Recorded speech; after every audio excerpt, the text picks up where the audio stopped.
Welcome back to this i24 News Evening Edition. This is One-on-One. The Secretary General of the OECD, Angel Gurria, is on a mission to change the world as he highlights the importance of avoiding another global financial crisis. He also emphasized the organization's influential role in pursuing modernization and reform in economic policies. i24 News correspondent Shachar Peled sat down to talk to him following the OECD's latest economic survey on Israel.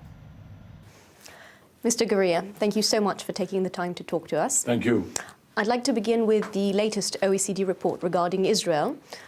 In it, the OECD praises Israel's economic growth, but at the same time predicts a slower growth rate in the near future and a rise in unemployment, sort of said to be the land of high-tech and poverty. How do these coexist? Well, I think, first of all, to put it in context, Israel is growing about 3 times more than the average of the OECD. It is growing even, faster than, about 1.5 times faster than the United States. You know, Israel is going to grow 3.7% this year, and it's going to hold around that level during 2014 and 2015. That makes it a very good performer, I should say. And what has happened with the unemployment figures is that Israel's unemployment is lower than the average of the OECD, lower than the United States. Even if the United States is now around 7%, well, Israel is below 6% unemployment. And if you look at the unemployment in the Euro area, it's 12%. So Israel is at half of that. So I would say generally the performance is good. Well, in comparison to other OECD countries, where does Israel fall behind and how can it change that? Israel has about 1/4 of its population, i.e. The Arab Israelis and the ultra-Orthodox, which today are lagging behind in terms of the performance in the job market, the labor market, in the unemployment numbers, and that is causing it's like having an anchor, you know, tied. You have to go a lot slower. You have those cutting edge, you know, you have the IT and the cyber, etc. And at the same time, you have this very large group of the population. And that's important. But the question is, if you have 2 million which are really so far off the pace, this has to be addressed specifically. It cannot be simply the result of saying because we're going to grow faster, or automatically they're going to be incorporated. No, because they don't have the conditions. They don't have the education. They don't have the skills. And in many cases, of course, they have decided against being, you know, incorporated in the labor markets. How do you believe the success or failure of the peace talks will affect the Israeli and Palestinian economies, if at all? For Israel, this is especially important because I would say that this is the other part that is pending a resolution. You have the internal side, the social cohesion issue, with 2 million effectively Israelis that have to be picked up and incorporated and integrated. And then you have on the external side, the security element, which is the relationship with the Palestinians. And of course, there are some other implications like the Iranian situation or Syria or Lebanon, etc. But, you know, in a way, either directly or indirectly related to the Palestinian issues. And so the fact that talks are happening now is encouraging, is important. And, well, I'm sure all the Israelis are, more than anybody else in the world, are interested in the success of these talks. Absolutely. We are now in the aftermath of a grave global financial crisis. What is your economic forecast for the more damaged markets, such as Spain or Greece? Which well, you're in the aftermath. The problem is that some countries have no aftermath. They're still in it. Right. As we speak, unemployment is still growing in some regions like the euro area. I mean, we're not talking about developing countries. We're talking about some of the most developed countries in the world. It means that we're not out of the woods yet. The legacy of the crisis is brutal. Low growth, high unemployment, growing inequalities, and a very great loss of confidence in the institutions that we have built over 100 years. You know, you're talking the prime ministers, the presidents, the ministers, the political parties, the banking system, the multinationals, you know, even the international organizations. People are very cynical. They don't believe that we can all collectively deliver on their concerns, that we can deal with their problems. And the result of that is that everybody goes out and tries to solve their own problem by themselves. This makes it so difficult for policies to succeed because nobody is taking ownership. Nobody believes this policy is mine. I have a stake in its success. You basically become kind of aloof. Mm-hmm. And you say, well, it's their problem, you know. And this is something we have to overcome. This is why we have to do better, because among other things, we have to get that confidence back. Well, the OECD represents a very apolitical stance. However, its recommendations very much have serious political implications, saying that Arabs must be more in the workforce or trying to overcome social economic gaps. How do you deal with these political implications? Every single policy decision has a political, you know, because policy is with a capital P. Yeah. It's a public policy issue that has political repercussions, okay? And we should not underestimate the political repercussions. But the question is, who is going to be benefiting and who is going to be affected? You have to understand, people who are benefiting from an imperfect system today, whether it's education or the health or the taxes, whatever, they don't want change. Naturally. And they are incumbent and they are powerful. Mm-hmm. And they're here to stay. And they want things to stay the way they are. So this is where political leaders come in, armed with the information we provide, armed with the options we provide.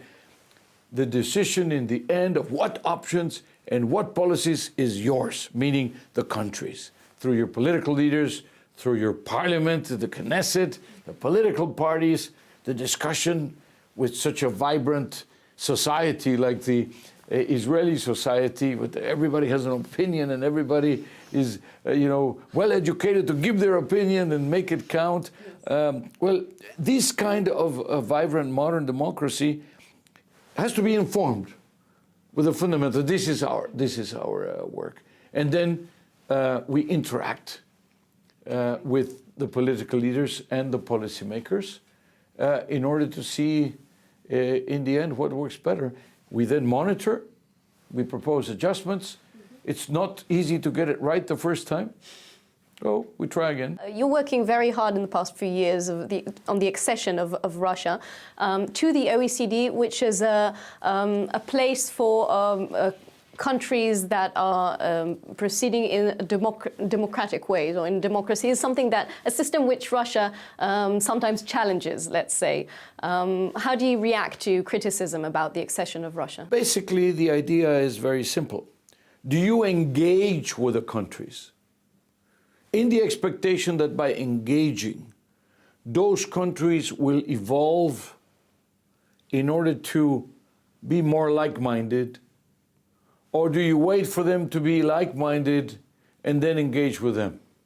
Well, maybe you can wait for a long, long time, And the idea is not that you believe that you have all the solutions, or that your system, I mean, we happen to believe that open markets are better than the alternative, that democracy and the rule of law and human rights are better than the alternative, okay? So these are the values that we defend, that we represent. We are being asked by 100 countries, we only have 34 members, to say, what can I do on education, on taxes, on what can I do on public expenses, how can I do on nanotechnology, 100 things.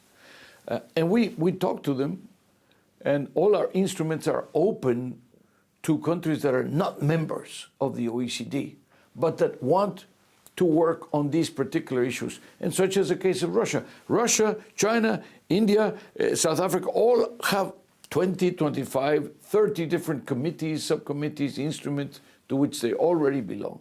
So for Russia to have decided that they want to become a full member is good news, but effectively they are working very closely with us already, and in the process, they are getting the benefit of the collective experience of the members of the OECD, and we get the benefit of what the experience of the Russians bring, and we can then spread it out. This is the whole idea. Well, finally, what needs to be done to avoid or prevent another global financial crisis?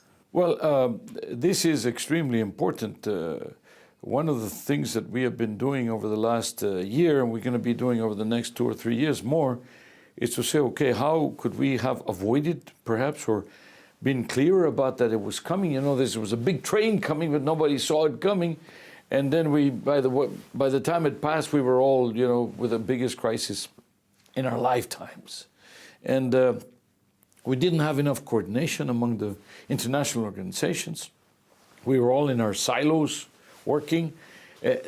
All the regulators didn't see it coming in every single country. All the supervisors didn't see it coming. And so the signaling system, the early warning system clearly failed. We cannot, with the financial system of today, it's conveyor belt, that it's instantaneous, we cannot say this is somebody's problem. There's a systemic issue. But we need to keep an eye on the regulatory system, the financial system. We need to keep an eye on the things that will give us growth. We need to keep an eye on the employment issues, skills, innovation, education, things that normally don't happen overnight. Keep your deficits low, keep your finances prudent, avoid inflation, etc. But how about education, which is going to give you the productivity, is going to give you the competitiveness, innovation, competition, so that you have as much competition as you can for the benefit of the consumers, not of 1 or 2 companies that are the incumbents and that control the market and then for benefit from additional rents. We run out of the typical recovery instruments. Normally you'd spend your way out of a recession and you'd lower interest rates to stimulate the economy. But as the young people say, been there, done that. Okay, and that means now exhausted the possibilities. So what you have is structural changes. Second, take a hard look at the victims of the crisis, because there are many millions. There are 15 million more unemployed than before the crisis. They're still there, and they need to be helped. What you have with the unemployment issue, for example, is that not only the numbers are very large, the youth in particular, double or triple the averages, and then long-term unemployment appearing for the first time in our economic horizon, and last but not least, now millions of neither in education or in employment or in training, so-called needs. So the employment area is one that really needs to be taken very seriously into consideration, and then deal with the inequalities that the crisis has left us. Inequalities were growing already before the crisis, but nothing like a good crisis to exacerbate the inequalities, and this is as good as it gets when you're talking about crisis. It's been really bad. So these issues have to be addressed. Institutional building, reframing, that has to be done. We are really testing, or all the theories, all the frameworks which we for years and years believed in. More and more we have to take a look at trade-offs. You used to say, okay, let's deal with employment, let's deal with the environment, let's deal with the taxes, and let's deal with the growth things, and let's each one of its own. Mm-hmm. Obviously, they're all connected. We've learned a lot, the hard way, but we've learned a lot about that. So I think we're going to be a lot wiser, but it's going to take a long time to recover, just to leave us where we were before. So this is why we should avoid it at all costs. Well, on this optimistic note, thank you very much, Mr. Gurria. Thank you very much. And thank you, our viewers, for being with us tonight. Tomorrow we will be here at the same time, same place from the Jeff Report. Have a great night.